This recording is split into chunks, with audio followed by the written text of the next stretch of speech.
До начала летней оздоровительной кампании осталось всего 2 недели. 27 мая лагеря и санатории распахнут свои двери и примут детей на первую летнюю смену.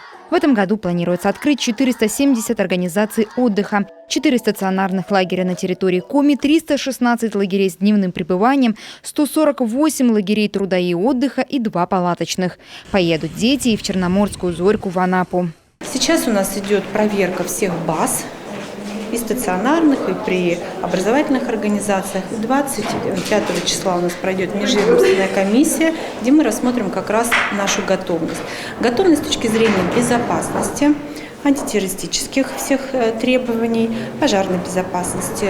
Сейчас у нас уже максимально получено положительных заключений Роспотребнадзора, которые свидетельствуют о том, что санитарные нормы и правила соблюдаются, и наши лагеря готовы к открытию.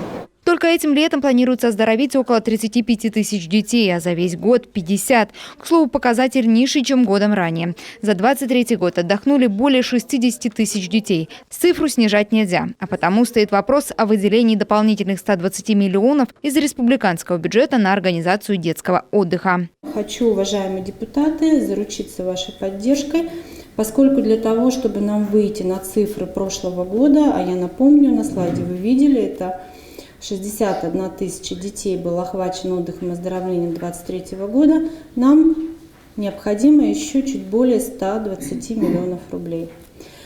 И поэтому мы готовим предложение на бюджетную комиссию и на июньскую сессию, поэтому, уважаемые депутаты, просим поддержать. Депутаты предложения министра образования и науки Коми поддержали. Вопрос рассмотрят на сессии. Тем временем решаются и кадровые вопросы. На работу в лагерях привлекут 5500 сотрудников. В их числе педагоги, вожатые и медики. Врачей и медицинских сестер нужно более 600 человек. Часть из них выйдет на работу в лагеря не на полный день. Часть сможет воспользоваться преференциями. Выехать на работу в лагерь вместе со своим ребенком.